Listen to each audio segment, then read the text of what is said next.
Here's pushback against Elon Musk. And again, I'm covering this because this is the biggest story, and it has a lot to do with the information warfare of our time that we're in.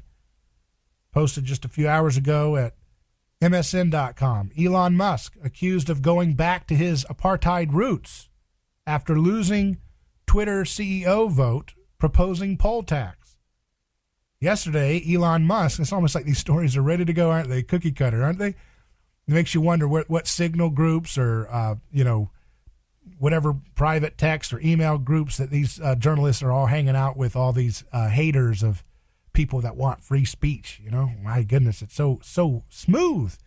And it's also mimetic groupthink. So it's always a mixture of both, right? Yesterday, Elon Musk lost his own Twitter poll about whether he should stay on as Twitter CEO. Over 57% of users voted that he should step down, a decision Musk pledged to abide by no matter the results. Now, first of all, they're not even, would this ever have happened with their favored Twitter regime still in charge? Would they do a poll, hey, should Parag stay? So they don't even put that into there. They're just so hypocritical and so shameless in their propaganda disinfo stuff. You see what these guys do, these journalists, so-called journalists, these stenographers for the establishment? They just can't help themselves. I saw one of them. I don't remember. They're all the same to me. It's hard to remember the names, but one of them that said, you got to fight truth to power. And that means truth to power means sharing Elon Musk's child's live whereabouts when the millions and millions and billions of people know about his dad and are angry about some of the things he's done. That's fighting truth to power. And in their stupid hallucination that they buy their own BS, they believe their own pathological lies. They truly, I guess, contort themselves. Some of them do probably. Some of them probably don't believe it. I'm fighting truth to power because he's the world's richest man.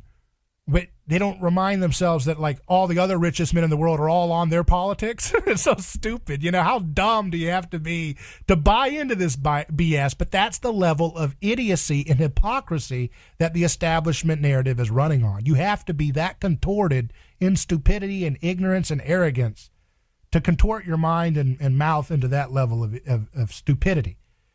But today, instead of resigning, he's proposing a different methodology for Twitter polls. I'm going back to the story now.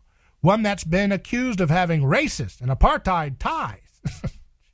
They got nothing. All they can do is stick to their little narrative, right?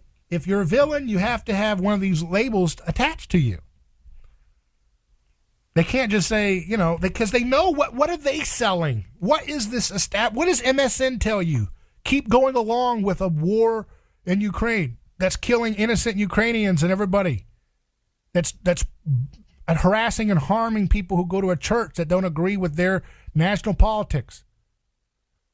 That's what MSN stands for, and Daily Dot, this other outlet that's part of this story. What are they going to do? They're going to lie you into Libya, lie you into Syria, lie you into Iraq.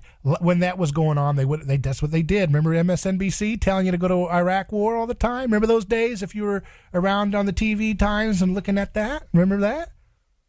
They lie, lie, lie. And these left versus right things are just brands that people take on. It's like taking on country music or rock station if you have an FM station, right? You have a music radio station. And they sit around and say, hey, are we going to brand this country format or is this going to be a rock and roll format? That's how they brand themselves when it comes to MSNBC, because I just remembered MSNBC used to have a time when they were supposedly conservative, which was just meaning they were neocon mostly. They had Pat Buchanan as a kind of like token non-neocon conservative, but they were a conservative outlet at one point, selling the wars and all that nonsense. And just like CNN, we're branded as a moderate style. It's just a brand. There's nothing to it.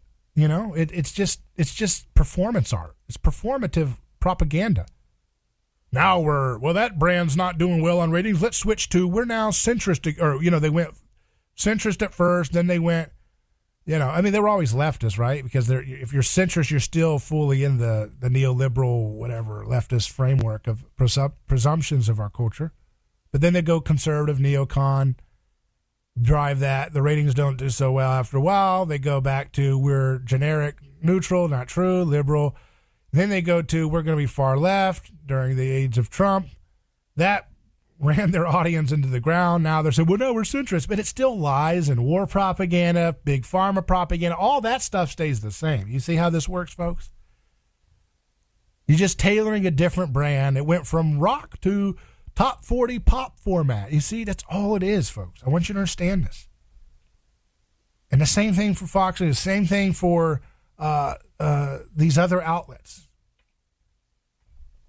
And to some extent, Twitter, right? Because obviously Elon Musk has his own bias that's going along with it, but at least he's more transparent about a lot of this to some degree from what we can see.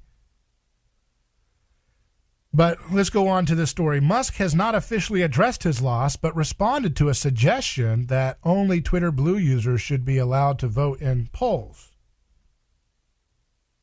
And so they say, this is a quote, Blue subscribers should be the only ones that can vote in policy-related polls. We actually have skin in the game, wrote at Unfiltered Boss One in response to Kim.com's claim the poll had been overrun by deep state bots.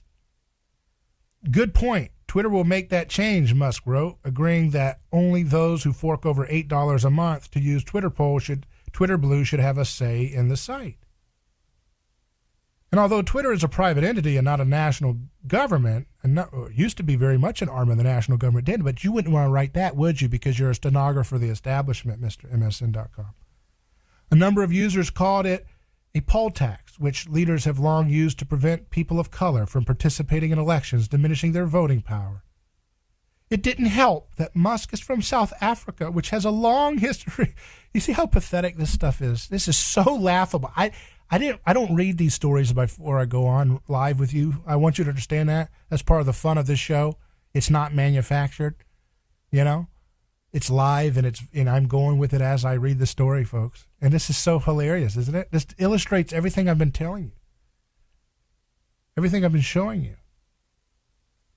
They have to redirect, right? They have to redirect to lunchroom drama rhetoric, like, oh, wait, he's from South Africa. Oh, my goodness, Twitter Blue voters should vote. But now Twitter Blue voters are not just our liberal hack liar friends for war and banks. So, oh no, that's not a good voting sample. How do we spin it? What do we do? How do we sell wars that kill people of color?